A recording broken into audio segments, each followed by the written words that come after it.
میرے محترم دوستوں اور بزرگوں، یہ بیان حضرت مولانا یوسف صاحب رحمۃ اللہ علیہ نے 16 مئی سن 1964 کو مدینہ منورہ میں مسجد نور میں بیان فرمایا۔ اس میں حضرت نے ادعا کی حمد و ثنا بیان کرنے کے بعد فرمایا، میرے عزیزوں اور دوستوں، انسان کے لیے محنت کرنے کے مختلف راستے ہیں۔ اس کائنات میں انسان کے لیے محنت کرنے کے مختلف راستے ہیں۔ زراعت، حکومت، ملازمت اور تجارت، تو چیزوں کے اعتبار سے یہ کئی راستے ہیں۔ آج دنیا میں ہر فن سیکھا جاتا ہے، لوگ فن سیکھتے ہیں۔ دنیا میں جو لوگ اپنا فن سکھاتے ہیں وہ فن کے ساتھ اپنا طریقہ بھی سکھاتے ہیں۔ خالی فن نہیں سکھایا بلکہ فن کے ساتھ وہ اپنا ایک مخصوص طریقہ بھی سکھاتے ہیں، تاکہ فن سیکھنے کے بعد ان کے طریقے کے موافق استعمال ہو، مخالف استعمال نہ ہو۔ آج محنت یہ ہو رہی ہے کہ لوگ اپنے اپنے دماغ کے اعتبار سے چیزوں کو دیکھیں اور پھر ان چیزوں پر محنت کریں۔ اس وقت مسلمان فنون کے امام نہیں بلکہ فنون میں یہ دوسروں کے مقتدی ہیں۔ اچھا، دوسروں سے فنون سیکھنا منع بھی نہیں ہے، مگر مسلمان اس بات کو سمجھ لے اور اس کا خیال رکھے کہ ہم مسلمان ہیں، ہماری 24 گھنٹے کی زندگی یہ حضرت محمد صلی اللہ علیہ وسلم والی ہونی چاہیے۔ جن سے ہم فنون سیکھنے جا رہے ہیں یہ لوگ ہمارے امام نہیں ہیں، اس لیے ہم ان کے طریقے پر اپنی زندگی نہیں ڈالیں گے۔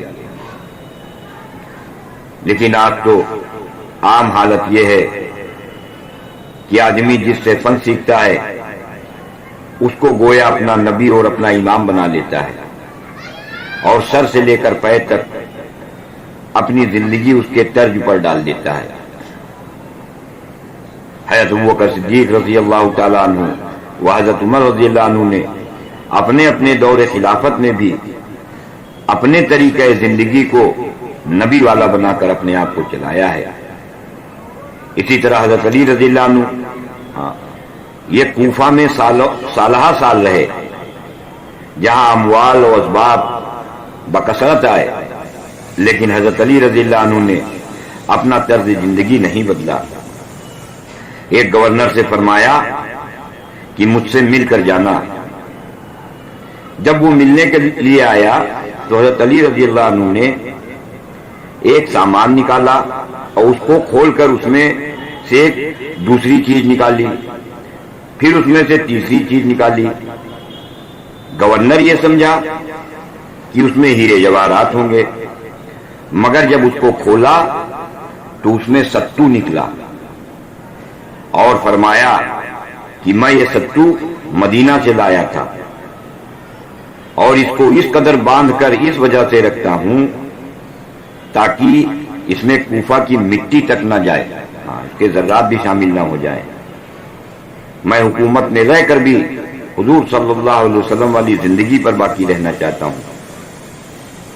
اسی طرح ایک مرتبہ حضرت علی رضی اللہ عنہ کے سامنے فالودہ پیش کیا گیا تو آپ نے فرمایا کہ تو بھی مزیدار اور تیرا رنگ بھی اچھا اور تیری صورت بھی اچھی، مگر حضور صلی اللہ علیہ وسلم نے تجھ کو نہیں کھایا ہے، اس لیے میں بھی تجھ کو نہیں کھاؤں گا۔ تو جس طریقے سے صحابہ اکرام نے زندگی بھر حضور صلی اللہ علیہ وسلم کے نقش قدم کو نظروں کے سامنے رکھا، آج ہم نے یہ طریقہ ان لوگوں کے ساتھ اختیار کر رکھا ہے جن سے دنیاوی علوم سیکھتے ہیں۔ یاد رکھو، ان سے ان علوم کے سیکھنے میں مذائقہ نہیں، مگر آپ اپنا طرز زندگی اس کو کیوں بدلتے ہو؟ حالانکہ یہ لوگ اسلام میں اور ذرائع میں اس کے روکنے میں یہ لوگ ناکام ہیں۔ شراب روکنے کی تو کس قدر کوشش کی جا رہی ہے، مگر ہر طرف ناکام۔ یہ لوگ حیوانیت، شیطانیت اور بدمعاشی پھیلانے میں ماہر ہیں، مگر جرائم روکنے میں یہ ناکام ہیں۔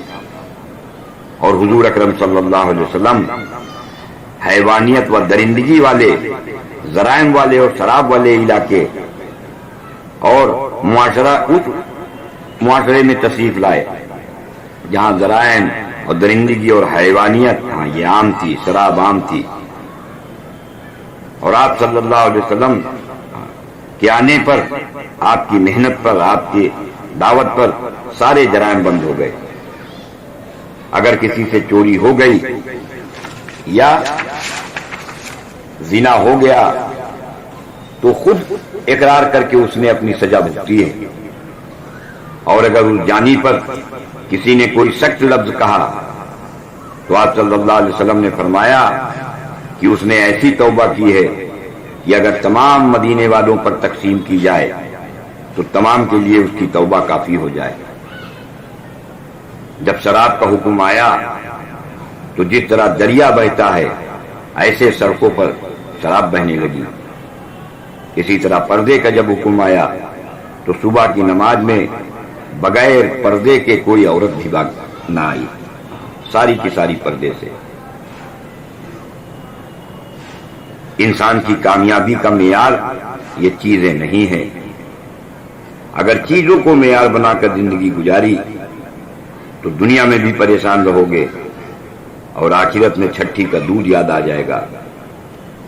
یہ مضمون پورے قرآن میں پھیلا ہوا ہے کہ جب بدعمالیاں اپنی انتہا کو پہنچیں گی تو یہ تمام نقشے انسان پر تباہی لائیں گے، اور آدمی اس وقت سمجھے گا اور یقین کرے گا جب اس کے سامنے یہ تباہی آ کر کھڑی ہوگی۔ دوسرا طریقہ انبیاء علیہ السلام کا طریقہ ہے، اور وہ چیزوں کے مقابلے پر عمل والا طریقہ ہے۔ اعمال والا طریقہ اختیار کرو، خدا تمہیں کامیابی عطا فرمائیں گے۔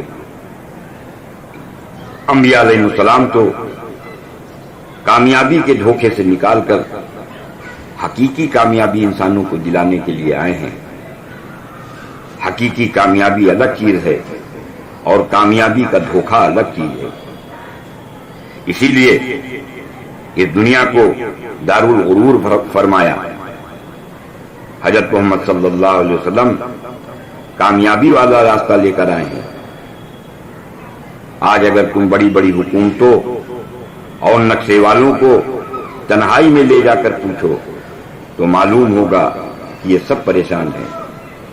اور حضرت محمد صلی اللہ علیہ وسلم کے زمانے میں ہر ایک ایمان والا اپنی جگہ مطمئن تھا۔ خدا چیزوں کی زیادتی اور کمی پر عزت نہیں دیتے۔ خدا کے ہاں ہوائی جہاز اور گدھا یہ دونوں برابر ہے۔ بس جو جس حال میں ہو اپنے آپ کو اعمال محمد صلی اللہ علیہ وسلم پر لے آوے، اسی میں اس کی کامیابی ہے۔ حضرت عیسیٰ علیہ السلام گدھے پر ہوتے ہوئے محبوب خدا ہیں، اور بہت سے ہوائی جہاز پر اڑنے والے خدا کے نزدیک مبعوث ہیں۔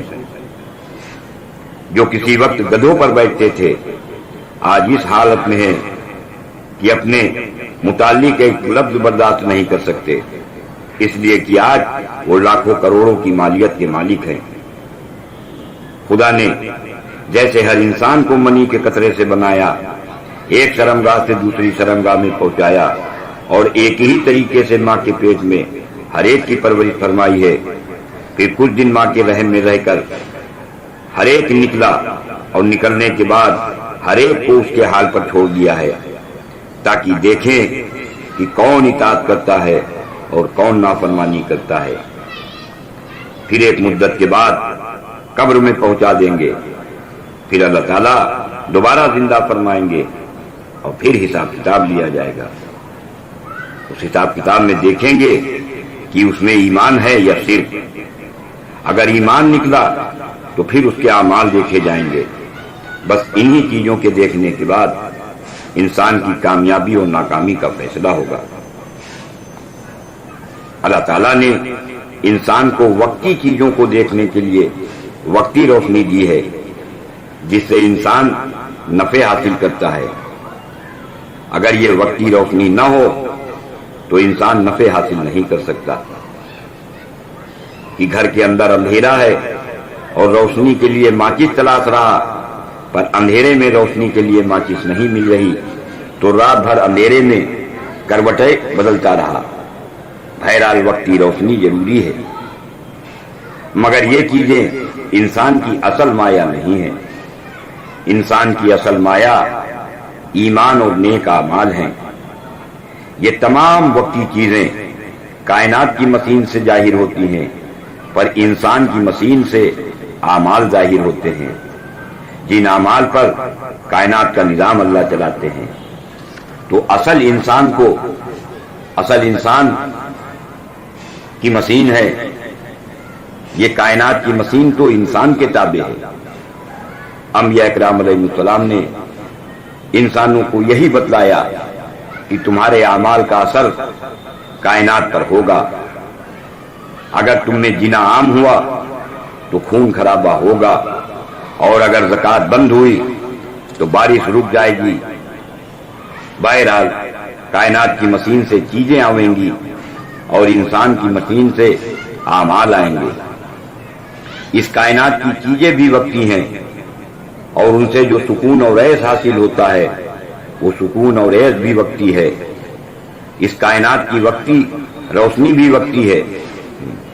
یہ اللہ نے انسان سے وقتی روشنی پر محنت نہیں کرائی کہ بغیر کسی محنت کے چیزیں دکھانے کے لیے اللہ نے انسان کو سورج کی روشنی دی ہے۔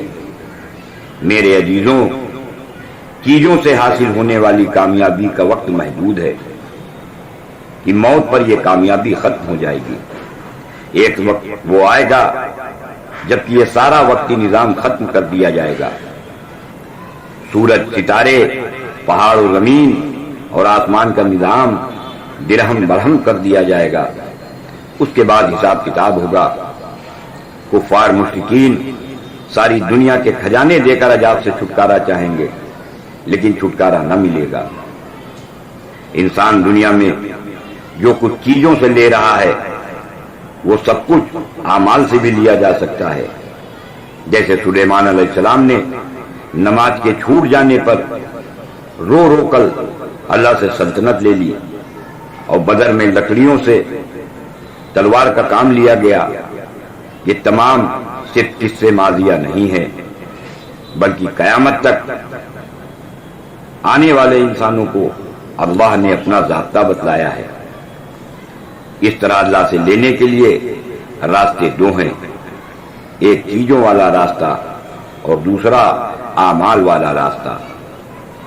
اب چیزوں کے راستے سے چاہے جتنی ترقی کر لیں، لیکن اگر اعمال والے اعمال پر محنت کر کے خدا کو اپنے ساتھ کر لیں تو یہ اعمال والا راستہ یہاں بھی کامیابی دلائے گا اور آخرت میں بھی ہمیشہ ہمیشہ کی زندگی میں نعمتیں دلائے گا۔ ان چیزوں والوں کی ترقی اگر اتنی ہو جائے کہ یہ سورج و چاند ان کے ہاتھ میں آ جائے، تب بھی اللہ تعالیٰ چیزوں والوں کو اعمال والوں کے قدموں میں ڈال دیں گے۔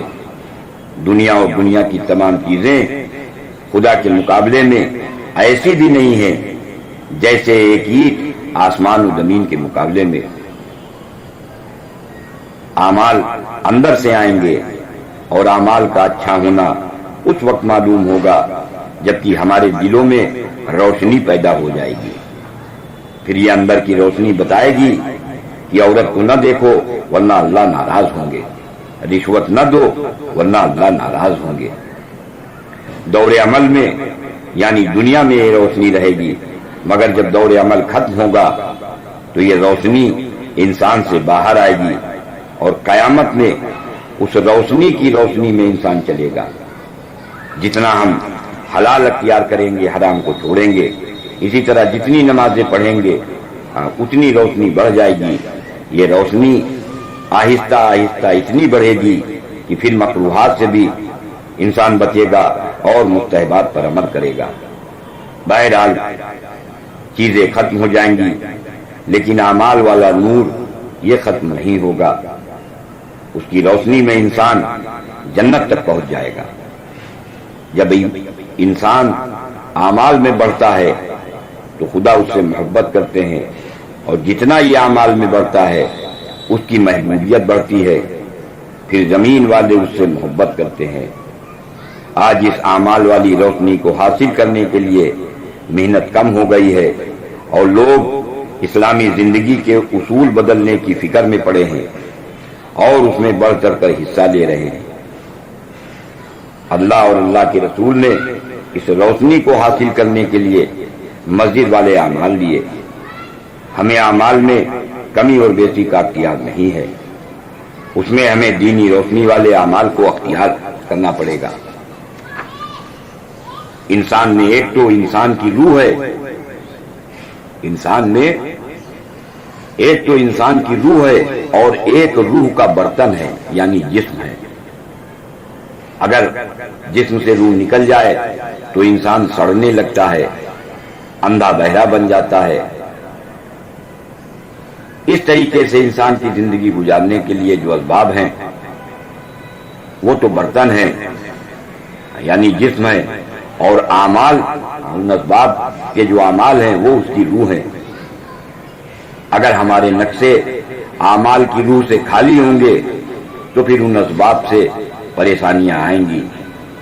اگر دکان میں اعمال محمد صلی اللہ علیہ وسلم کی روح نہ ہوئی تو پھر یہ دکان پریشانی لائے گی۔ آپ صلی اللہ علیہ وسلم کی بتلائی ہوئی 24 گھنٹے کی زندگی اگر اس پر تم آ جاؤ اور پوری کامیابی حاصل کر لو، اور اس اندر کی روشنی اور نور کو حاصل کرنے کے لیے سب مل کر کوشش کرو۔ اللہ نور السماوات والارض، اس نور کو حاصل کرو۔ اس نور کو حاصل کرنے کے لیے مسجد والے اعمال اختیار کرو، اور ان پر خدا نے جو کچھ دینے کا وعدہ فرمایا ہے اس کے ملنے کا یقین جماؤ کہ خدا ہمیں ان اعمال ہی پر کامیابی دیں گے، نہ کہ دنیا میں پھیلی ہوئی چیزوں پر۔ بہرحال ہم کامیابی حاصل کرنے کے لیے اعمال پر محنت کریں، اور اس میں بنیادی اعمال وہ مسجد والے اعمال ہیں، اور ان اعمال میں روح خدا کے دھیان سے آئے گی۔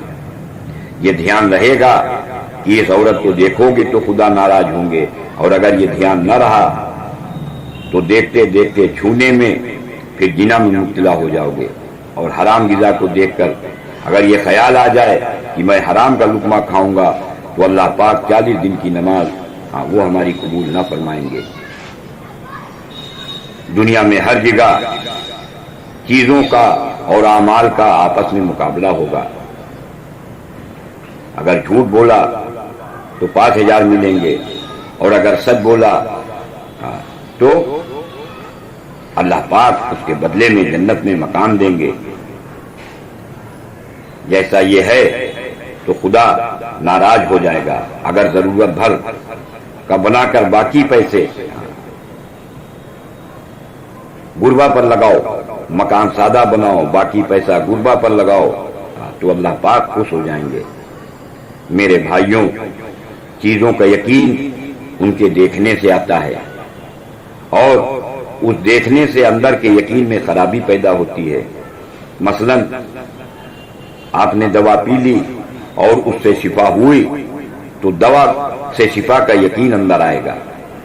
اب جو دیکھا اس کو بولا تو اس سے یقین اور بڑھ جائے گا، پھر جب دوسرا بولا اور اس کو سنا تو اس سے یقین اور آپ کا آ جائے گا۔ مثلا کسی نے کہا کہ امریکہ نے ایک مشین بنائی ہے جس سے انسان بنتے ہیں، آپ نے اس کی بات کو سچ مانا اور اس کو دوسروں سے بتلایا، اور پھر بار بار آپ اسی بات کو سوچتے رہے، تو خدا کی خلقیت کا یقین اب آپ کے اندر کہاں رہا؟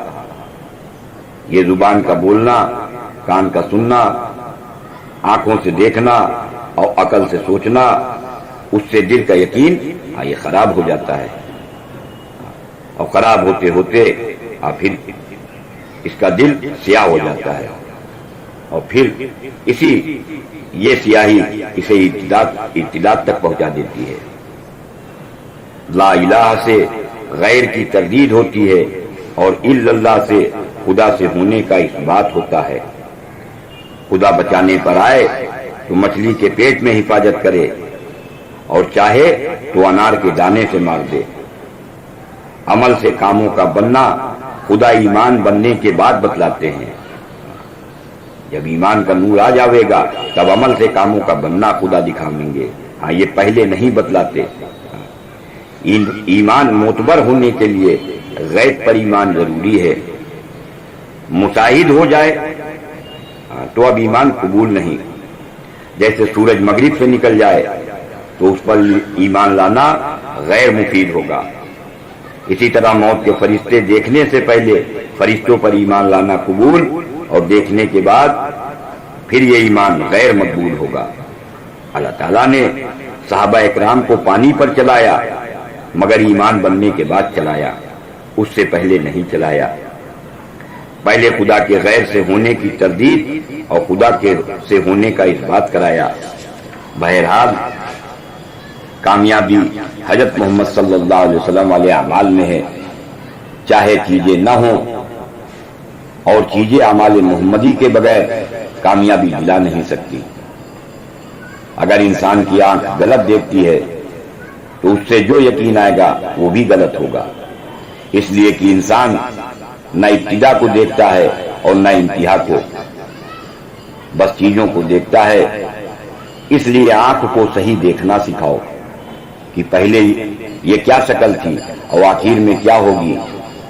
مثلا سوچو کہ یہ وزیر پہلے کیا تھا کہ منی کا قطرہ اور آخر میں کیا ہوگا کہ مٹی۔ تو جب وہ اول و آخر میں کچھ نہیں کر سکتا تھا تو اس درمیانی شکل میں بھی یہ کچھ نہیں کر سکتا۔ اور ان تمام شکلوں سے یقین ہٹانے کے لیے سب سے پہلے اپنی ذات کا یقین نکالنا ہوگا۔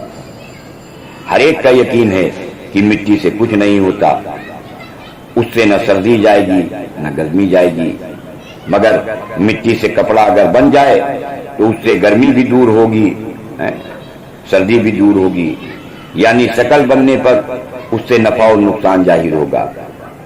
جیسے بت پرست پتھر سے ہونے کو نہیں کہتے، مگر شکل پتھر کی جب شکل بن جاتی ہے پھر اس سے ہونے کو کہتے ہیں۔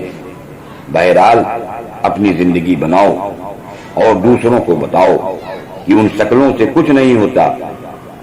اللہ سے ہونے کا یقین زبان، کان اور آنکھ کے راستے سے دل میں اتارو اور سوتے وقت اس کا دل میں تصور کر کے اتارو۔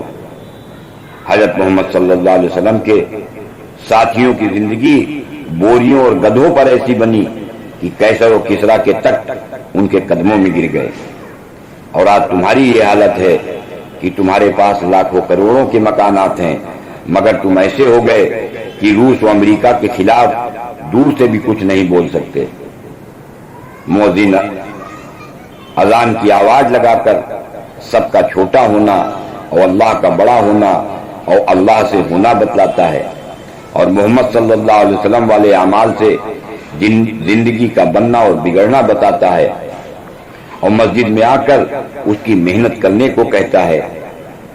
جب مسجد میں یقین بن جائے تو اب دکان پر جا کر دکان کی تردید کرو کہ دکان سے نہیں ہوتا، اللہ سے ہوتا ہے، اور اللہ کے کرنے کا ضابطہ دکان نہیں ہے، محمد صلی اللہ علیہ وسلم والے عمل ہے۔ ڈاکٹر کے پاس جا کر بتلاؤ کہ ڈاکٹر صاحب یہ تمام علوم انسانی علوم ہیں، اور اس کے مقابلے پر ایک علم حضرت محمد صلی اللہ علیہ وسلم لے کر آئے ہیں، وہ علم ہی کامیابی دلانے والا ہے۔ جب ایسے یقین والا ایک طبقہ پیدا ہو جائے گا پھر دوسرے علوم والوں کو خدا ان کے سامنے جھکا دے گا، اور اگر وہ نہیں جھکیں گے تو اللہ تعالیٰ ان کو ہلاک کر دیں گے۔ مگر ہمارا یہ یقین مسجد میں بھی ہو اور باہر بھی ہو، اب حالات کیسے بھی آئیں ہم استقامت کے ساتھ رہیں۔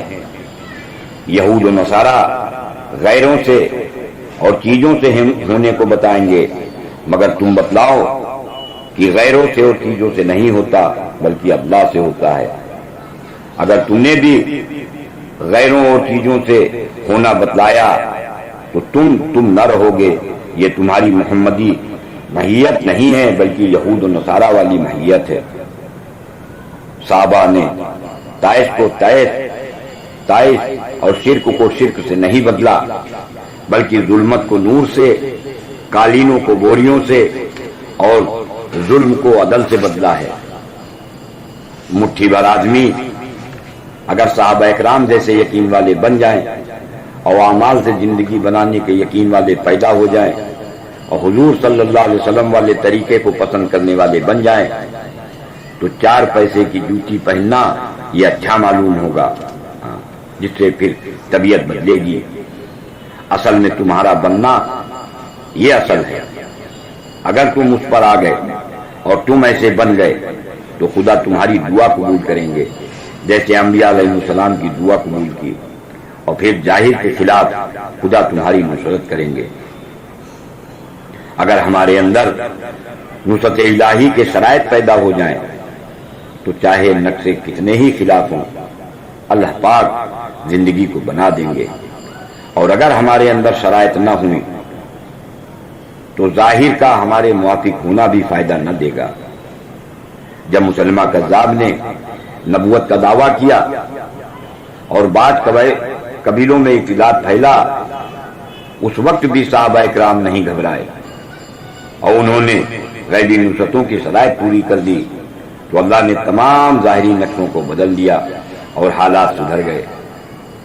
میرے بھائیوں دوستوں، اس کے لیے سارے جہاں کے مسلمانوں کا اس میں لگنا شرط نہیں ہے، مگر جو لگے ہیں وہ شرائط پوری کریں. اللہ ظاہر کے خلاف دعاؤں سے کام بناتے ہیں. ہم مسجد میں دعا کرتے ہیں اور اپنی جگہ ہمارا کام بنتا ہے کہ گھر میں بچہ اچھا ہو جاتا ہے. اس لیے نکلنے کے بعد 4 چیزوں میں ہی ہمارا وقت لگے. سب سے زیادہ وقت ہمارا دعوت میں لگے اور اس میں یہ بات بولنی ہوگی کہ اللہ سے ہوتا ہے، غیر سے نہیں ہوتا. مثلا دکاندار سے بات ہو رہی ہے تو اس وقت ہمارا یقین یہ ہو کہ اس کی زندگی، اس کی دکان سے زندگی نہیں بنے گی. اس طریقے سے اس کی دکان کی تردید کرتے ہوئے اپنی دکان کی تردید مراد ہو. ہاں، بات تو اس سے کی جا رہی لیکن خود کی اپنی دکان، اس کی تردید مراد ہو کہ میری زندگی میری دکان سے نہیں بنے گی. جب تم اس کام سے دنیا کی ترتیب بدلنے کا یقین پیدا کرنا چاہتے ہو تو اتنا یقین تو ہو کہ میری دکان سے بھی کچھ نہیں ہوتا. اس لیے ہمارے سامنے ہمارے یقین بدلنے کا مسئلہ یہ سب سے پہلے ہونا چاہیے. بہرحال اپنا یقین بدلنا یہی اصل چیز ہے. خصوصی گشت میں آنکھوں کی حفاظت اصل ہے. اگر اس پر قابو آ گیا تو تمام چیزوں پر قابو آ جائے گا. اگر چیزوں کو نہ دیکھا تو اب نہ ان کی کوئی بات ہوگی اور نہ ان کا سننا ہوگا.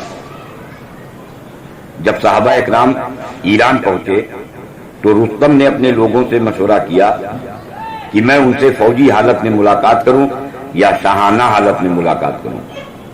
لوگوں نے کہا کہ شاہانہ حالت میں ملاقات کریے.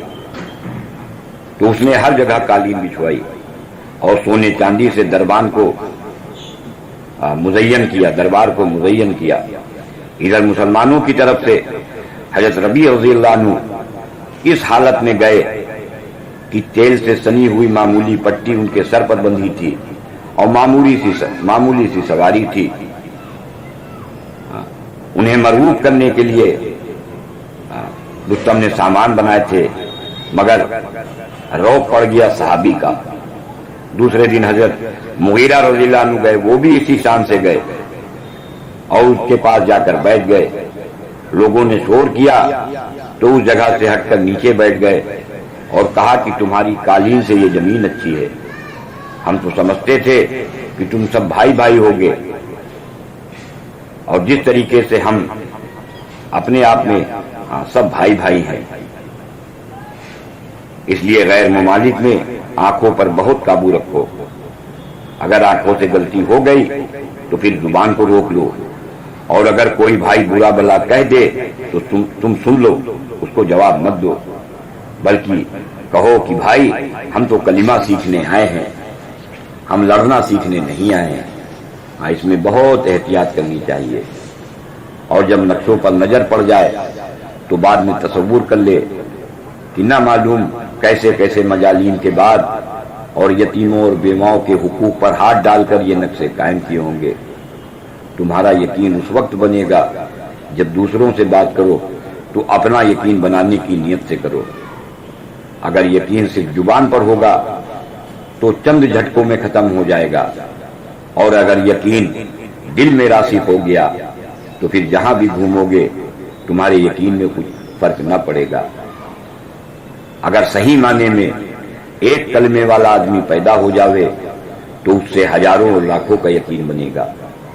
اگر دوسروں کے پاس مادیات ہے تو ہمارے پاس انبیاء والی آواز ہے، جس کے سامنے اللہ نے تمام آواز کو پست کر دیا، جبکہ یہ آواز اخلاص کے ساتھ اللہ کو راضی کرنے کے لیے اور اس کے دھیان کے ساتھ لگائی جا رہی۔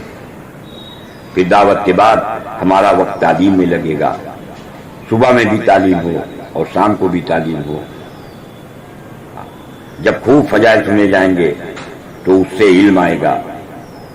اب یہ علم یا تو نور کے ساتھ آئے گا یا بلا نور آئے گا۔ تعلیم کے حلقوں سے یا تو یہ علم نور کے ساتھ آئے گا، اور یا بیٹھے تو تعلیم کے حلقے میں ہے لیکن یہ بلا نور ہمارے اندر آیا۔ اور نور والا علم اس وقت ملے گا جب ہم یہ علم اس طرح سے لیں جیسے حضور صلی اللہ علیہ وسلم نے جبریل علیہ السلام سے لیا اور صحابہ اکرام نے آپ صلی اللہ علیہ وسلم سے لیا۔ کیا مطلب اس کا مطلب یہ ہے کہ پوری ادب کے ساتھ سنیں، وضو کر کے سنیں، گردن جھکا کر عظمت کے ساتھ سنیں، ورنہ بھائی بغیر نور کے علم حاصل کرنے سے خود جھٹکو گے اور دوسروں کو بھی جھکاؤ گے۔ جیسے یہود و نصارہ بھی اس علم کو حاصل کرتے ہیں مگر وہ دوسروں کو گمراہ کرتے ہیں۔ ایک محدث حدیث بیان کر رہے تھے تو دو آدمی کسی بات پر ہنس پڑے، انہوں نے فوراً حدیث پڑھنا بند کر دیا اور کہا کہ اس سے بہتر یہ ہے کہ میں جہاد میں چلا جاؤں۔ لوگوں نے کہا کہ اس عمر میں کیا کریں گے آپ جہاد میں جا کے؟ کہا اگر کچھ نہ کر سکوں گا تو مر تو جاؤں گا۔ جس طریقے سے اپنے محبوب کا خط آتا ہے اس کو شوق کے ساتھ سنتے ہیں، اسی طرح شوق کے ساتھ تعلیم سنیں اور پوری عظمت کے ساتھ سنیں کہ جیسے حضور اکرم صلی اللہ علیہ وسلم خود تشریف فرما ہو۔ اللہ کی بات کرتے ہوئے کسی کا تعصب دل میں نہ ہو، ورنہ ایک بدماش و فاسق کی باتیں تمہارے دل میں اتر جائیں گی۔ اور پھر پورے دھیان کے ساتھ ذکر کرے، یہ نہیں کہ فقط ذکر کے الفاظ زبان پر ہوں اور دھیان چیزوں میں ہو۔ اس کی مشق یہیں سے کریں، اور اگر اس کی مشق کرو گے تو یہاں بھی تمہاری بات کا اثر ہوگا اور کفار بھی اس سے متاثر ہوں گے۔ یہ تمام تو ذکر کی صورتیں ہیں، ورنہ اصلی چیز تو خدا کا دھیان ہے۔ بقیہ وقت نماز میں لگے اس یقین کے ساتھ کہ اللہ سے ہوتا ہے، اور کامیابی حضرت محمد صلی اللہ علیہ وسلم والے اعمال سے ہوتی ہے، اور ان اعمال میں سے سب سے افضل عمل وہ نماز ہے۔ اور نماز کے تمام فضائل کا استحضار کرو، اور محنت کے بعد پھر سب کی ہدایت کی دعا کرو، اور دعا کرو کہ اے اللہ ہمارے اندر کی آنکھ کھول دے، جن آنکھوں سے ہمیں عمل سے ہوتا ہوا نظر آنے لگے۔ اللہ کی راہ میں پھرنے والوں میں آپس میں جوڑ ہو، اگر جوڑ نہ ہوگا تو شخصی فوائد تو مل جائیں گے مگر اجتماعی فوائد یہ حاصل نہ ہوں گے۔